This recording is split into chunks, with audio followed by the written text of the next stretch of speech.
पाली प्राकृत तथा संस्कृत के उत्तीर्ण अभिलेखों में हमें गद्य के रमणीय रूप का दर्शन होता है।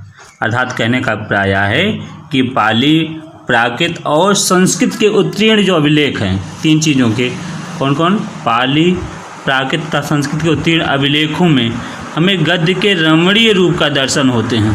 अर्थात इसका जो मनोरम रूप है, गद्य का जो रमणीय सुंदर रूप है, उसके दर्शन हमें पाली प्राकृत और संस्कृत के उत्तीर्ण अभिलेखों में भी मिलते हैं। अभिलेखों में भी इसके सुंदर रूप से दर्शन। ये अभिलेख हमें विविध ज्ञातव्य ऐतिहासिक सामग्री की सूचना देते हैं।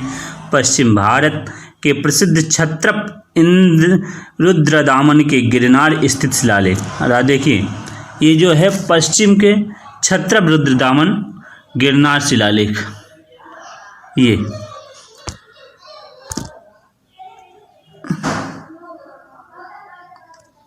150 ईस्वी को पढ़ने से पता चलता है कि उस समय तक अलंकृत गद्य शैली का पर्याप्त विकास हो चुका था।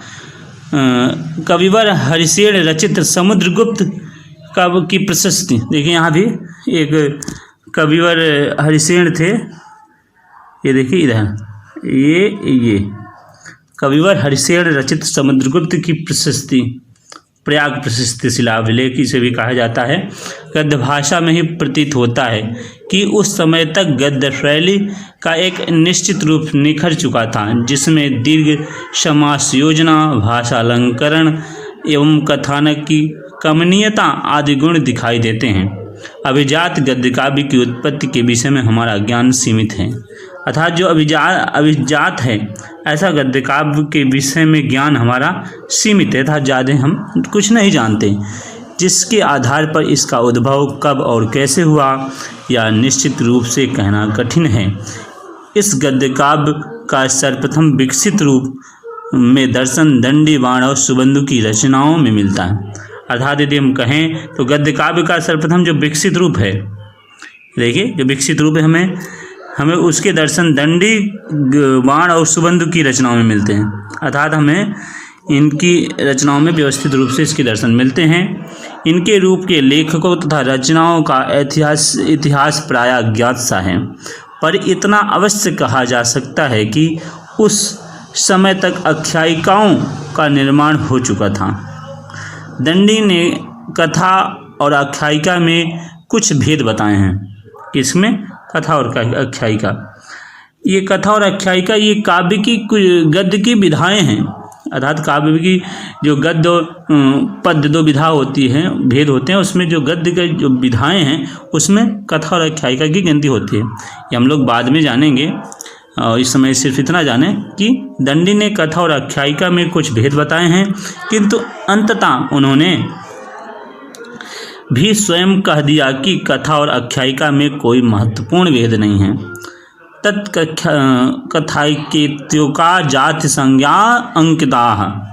दंडी का 10 कुमार चरित अलंकृत, ये देखिए दंडी का 10 कुमार चरित अलंकृत गद्य भाषा का उत्कृष्ट निदर्शन है। बाण की कादंबरी में समासों की सुदीर्घ छटा दिखाई देती है। श्लेष, यमक, उपमा, रूप, उत्प्रेक्षा एवं अतिशयोक्ति आदि अलंकार बाण की प्रतिभा के सामने सदैव हाथ जोड़े खड़े रहते हैं। कादंबरी में समासत्व की दृष्टि से 3 प्रकार की शैलियाँ उत्कलिका, प्राय, चूणक और मुक्तक मिलती हैं। अर्थात कादंबरी में जो कादंबरी उनकी ग्रंथ है, कथा ग्रंथ है, उसमें 3 प्रकार की शैलियाँ मिलती हैं, उत्कलिका, प्राय, चूड़क और मुक्तक।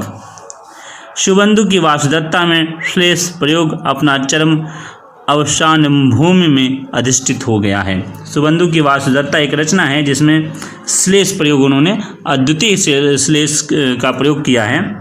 फिर आता है, इस प्रकार हम कहते हैं कि बाण के युग में ओजस्विनी समासों की शैली ने भाषा को पूर्ण रूप से आच्छादित कर रखा था और फलता यही गद्य का संजीवनत तत्व माना जाता था।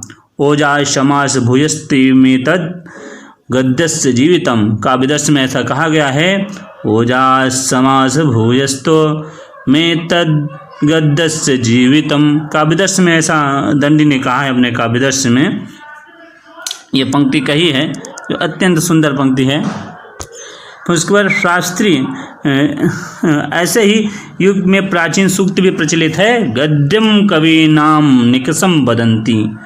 अच्छा सा सत्य मालूम पड़ता है कि गद्यम कवीनाम निकसम वदंती, गद्यम कवीनाम निकसम वदंती।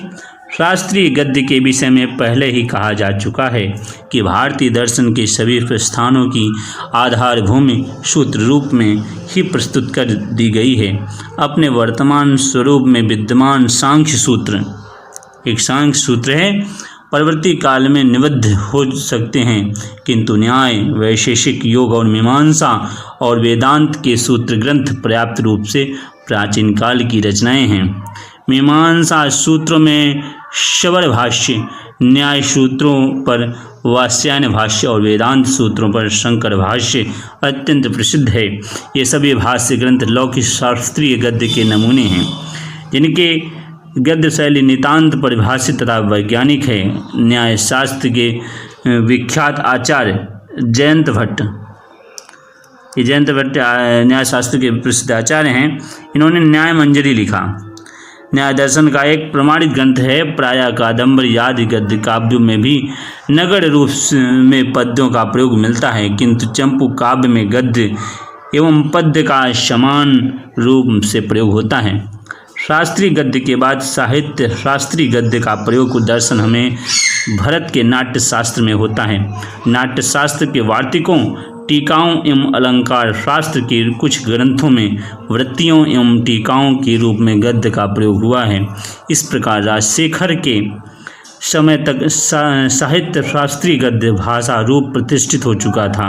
राजशेखर ने ग्रंथ है काव्य मीमांसा में आचार्य कौटिल्य की शैली को अपनाया। आचार्य कौटिल्य की भांति ही राजशेखर ने पूर्ववर्ती अलंकारिकों के विचारों से अपना वैमत्य प्रकट करके अंत में इति यजावरीय कहकर अपने मत का मंडन भी किया है।